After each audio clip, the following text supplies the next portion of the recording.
বাবা কোমরে আর পারি না রে।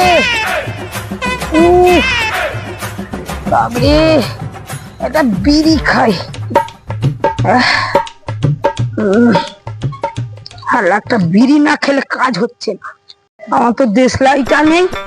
রাকেশ একটা দেশলাই আছে রে, দে না বাবু, দে দে একটা দেশলাই দে। বিড়ি খাবো রে। আচ্ছা দে না।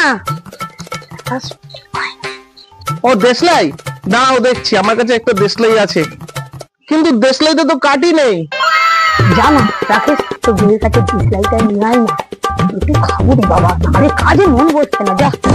ও বাবা, আমাকে দেশলাই আনতে বলো না। আমি দেশলাই আনতে গেলে তারপর আমাকে ভালো করে ছ্যাঁচাক, সেটা কি তুমি চাও বলো? তুই যাবি না যেখানে, যা আমি যাই দেশলাইটা আনতে।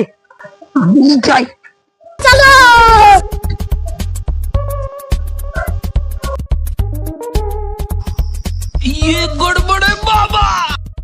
এই মা, শোন শোন। হ্যাঁ বলো, কি হয়েছে? দেখো তোর দিদির কাছে একটা দেশলাই কাঠি নিয়ে আয় তো। কি করবে? আরে মাছের কাঁটা ফুটেছে তো, বার করবো, নিয়ে আয় তো কাঠিটা। আচ্ছা ঠিক আছে, আমি আনছি, দাঁড়ো। ও দিদি, একটা দেশলাই কাঠি আনো তো। ঠিক আছে বোন, দাঁড়া, আমি নিয়ে যাচ্ছি।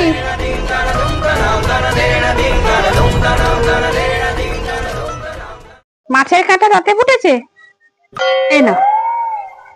I am তো অবাক।